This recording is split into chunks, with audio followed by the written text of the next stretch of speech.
आपल्या वैद्यनाथाच्या परळी या नगरी बीड जिल्ह्यामध्ये राष्ट्रीय स्तरावरचं अत्यंत देखणं सुंदर आणि आपल्याला ज्ञान देणारं असा पशुधन एक्सपो होत आहे। मी याला महापशुधन एक्सपो असं नाव दिलेलं आहे। आणि या महापशुधन एक्सपोला आमचे सन्माननीय लोकप्रिय अत्यंत कष्टाळू सदैव घड्याळाच्या काट्याप्रमाणे काम करत असणारे मुख्यमंत्री देवेंद्रजी फडणवीस यांनी आवर्जून यावं ही माझी इच्छा, माझा हट्ट होता आणि ते आज आलेले आहेत। तुमच्या सगळ्यांचे लाडके देवाभाऊ आले आहेत, त्यामुळे जोरात टाळ्या वाजवून त्यांचं आपण स्वागत करा। मंचावर विराजमान आत्ताच ज्यांनी मार्गदर्शन केलं ते माझे बंधू आमदार धनंजयजी मुंडे, मंचावर उपस्थित आमच्या बाजूच्याच मतदारसंघाचे आमदार रत्नाकरजी गुट्टे, गोसेवा आयोगाचे अध्यक्ष शेखर मुंदडा, मंचावर उपस्थित अक्षय मुंदडा, कारण आमच्या नमिता मुंदडा स्टडी टूरसाठी बाहेर देशात गेलेल्या आहेत विधानसभेतर्फे, आमच्या परळीच्या प्रथम नागरिक पद्मश्री धर्माधिकारी, मंचावर उपस्थित माजी आमदार बदामराव पंडित, केशवदादा आंधळे, गोविंदराव केंद्रे, संजय दौंड, आता आमच्या बरोबर जॉईन झालेले एक युवा नेतृत्व योगेश क्षीरसागर, आमचे प्रवक्ते रामभाऊ कुलकर्णी, आमचे बाळराजे पवार ज्यांनी नगरपालिका आमची जोरात निवडून आली, आमच्या नगराध्यक्ष गीता भाभी पवार, आमचे जिल्ह्याचे अध्यक्ष शंकर देशमुख आणि माझे इथे ह्या पशुधन महाएक्सपोला यशस्वी करण्यासाठी ज्यांनी खूप मोठं योगदान दिलं ती माझी पशुधन या पशुसंवर्धन विभागाची मोठी जी सर्व टीम आहे त्यांना लीड करत असणारे आमचे सचिव डॉक्टर रामास्वामी, आमचे कुलगुरू पशुविज्ञान विद्यापीठाचे खास या कार्यक्रमासाठी खूप आलेले आहेत ते नितीनजी पाटील, विभागीय आयुक्त जितेंद्रजी पापळकर, वीरेंद्रजी मिश्रा, डॉक्टर देवरे आमचे पशुसंवर्धनचे आयुक्त, खूप सुंदर काम त्यांनी केले, खूप मेहनत केली, आमचे कलेक्टर विवेक जॉन्सन, आमचे SP बीडचे नवनीतजी, आमचे पूर्ण पशुधनची टीम मुकणे वगैरे सगळी टीम खूप चांगलं काम त्यांनी केलेलं आहे। आमचे परळीचे गटनेते पवन मुंडे, तालुक्याचे अध्यक्ष राजेश गीते, रमेश कराड, आमचे बँकेचे चेअरमन विनोद सामत, निळकंठ चाटे, शिवाजीराव गुटे, NCPचे नेते अभय, आमच्या बंधू अजय, वैजनाथराव सोळंके, भैया धर्माधिकारी स्वतः सूर्यभानजी मुंडे, सर्व मान्यवर। सॉरी CM सर, तुमचे नेहमी मी आदेश बरोबर तंतोतंत पाळते आणि अगदी मंचावरील कोणाचेही नावं नाही घ्यायचं पण मी नेहमी पाळते, पण आता काय आम्ही इथे युतीमध्ये आहोत, मग मी दोघांचे पैकी एकाचं नाव घेतलं तर दोघेही नाराज होणं म्हणून तुमचा 2 मिनिटं वेळ मी जास्तीचा घेतला, सगळ्यांची नावं घ्यायचा प्रयत्न केला कारण या सगळ्यांमुळे हे यशस्वी होत आहे महापशुधन एक्सपो।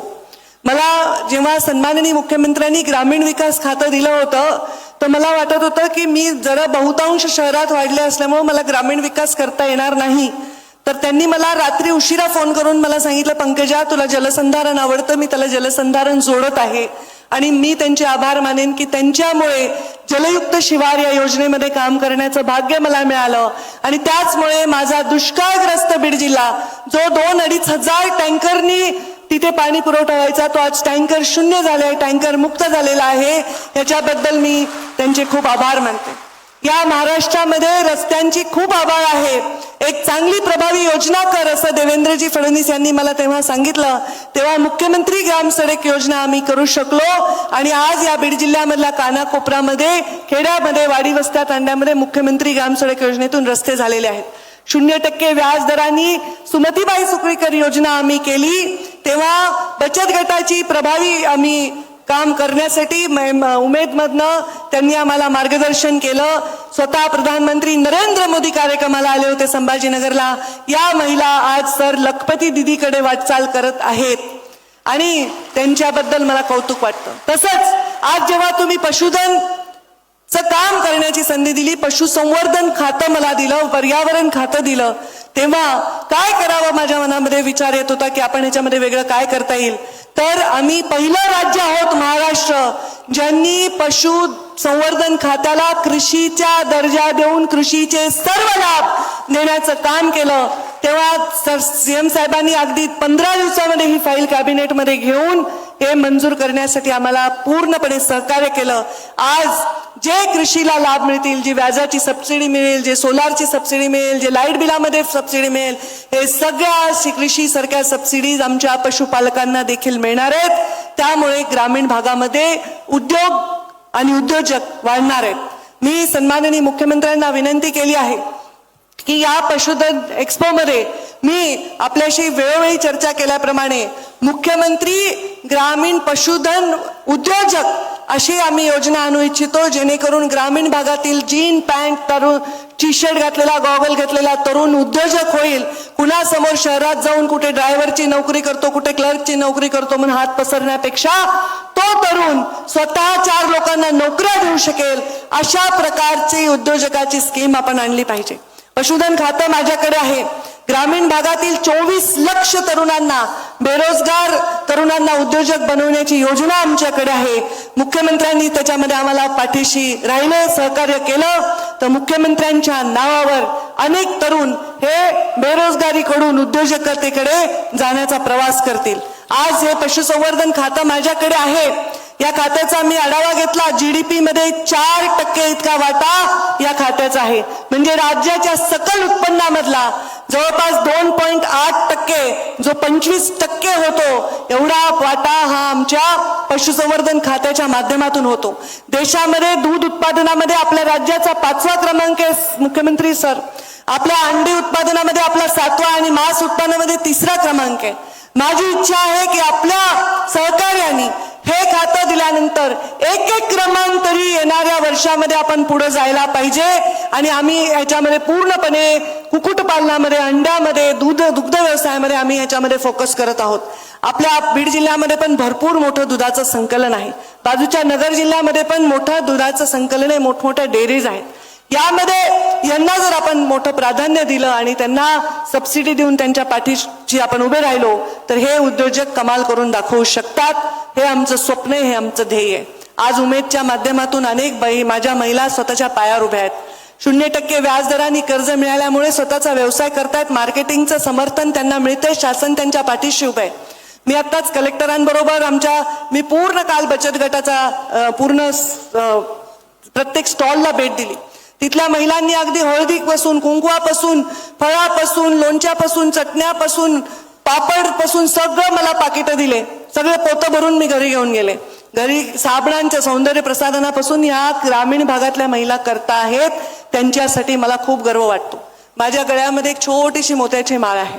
खूप माझ्याकडे अलंकार असतील ह्याच्यापेक्षा महागडे, पण ते माझ्या बचत गटाच्या ताईने मला दिले आणि तिचा हट्ट होता की ताई तुम्ही आज घाला, आणि म्हणून मी ती आज घातलेली आहे.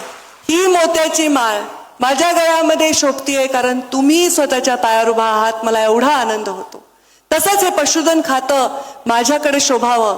मुख्यमंत्र्यांच्या आशीर्वादाने मी गरीब माझ्या शेतकऱ्यांसाठी, या गरीब ग्रामीण जनतेसाठी काहीतरी करू शकावं, हीच माझी वैद्यनाथाच्या चरणी प्रार्थना आहे. उद्या शिवरात्र आहे आणि मला मुख्यमंत्री महोदय उद्या येणार होते, पण त्याही पेक्षा मोठा कार्यक्रम त्यांच्याकडे आलाय. सद्गुरूंनी त्यांना निमंत्रित केले, त्यामुळे ते तिकडे जाणार आहेत. आणि त्यामुळे मला त्यांनी म्हटले पंकजा मला येणं शक्य नाही. माझा चेहरा बघितला पडलेला, तर म्हटले मी एक दिवस आधी आलो तर चालेल का. आणि ते एक दिवस सगळे कार्यक्रम बाजूला सरकवून त्यांनी आपल्यासाठी आले. त्यांचा टाळ्या वाजवून आपण स्वागत करा आणि आभार माना. मुख्यमंत्री महोदय दरवेळी जेव्हा जेव्हा जिल्ह्याला आले त्यांनी जिल्ह्यासाठी खूप दिलं, राज्यासाठी खूप दिलं. आता त्यांना जिल्ह्यापुरतं मागणं, मतदारसंघापुरतं मागणं मलाही पटत नाही. या खात्याचं म्हणजे भविष्यामध्ये जसं ग्रामीण विकासमध्ये, जलयुक्त शिवारमध्ये, वेगवेगळ्या खात्यांमध्ये आपल्या वेगवेगळ्या योजनांमध्ये मुख्यमंत्र्यांचं नाव कोरलं गेलंय, तसंच पशुसंवर्धन खात्यामध्येही कोरलं जावं अशी कामगिरी माझ्या पूर्ण टीमकडून व्हावी, हे माझी इच्छा आहे. आणि त्या निमित्ताने आपण इथे आलात. मला हे खातं इतकं आवडलंय. म्हणजे सर काल आमच्याकडे सहकुटुंब सहपरिवार लोक इथे आले होते. माझ्या एक श्रीनिवास आगळे सरपंच होता अकोल्याचा, ते पूर्ण बायको पोरांना घेऊन आला. आमचा पप्पू चव्हाण तांड्यावरचा आमचा फार मोठा जिल्ह्याचा नेता आहे, आमच्या तांडा सुधारचा अध्यक्ष आहे, बायका पोरांना घेऊन आला.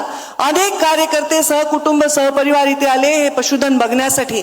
वेगवेगळे इथे त्यांना लेक्चर दिले गेले, त्याच्यातून ते शिकले आणि त्याच्यातून पुढे जाऊन त्यांना वेगवेगळ्या माहिती देऊन आम्ही त्यांना प्रयोग करणार आहोत. इथे आपण प्रयोग करतो. माणसामध्ये बायकांना, मनुष्य जातीत बायकांना किंमत करून घ्यावी लागते, भांडून घ्यावी लागते, पण प्राण्यांमध्ये स्त्रीला किंमत आहे, स्त्रीला किंमत आहे, मादीला किंमत आहे.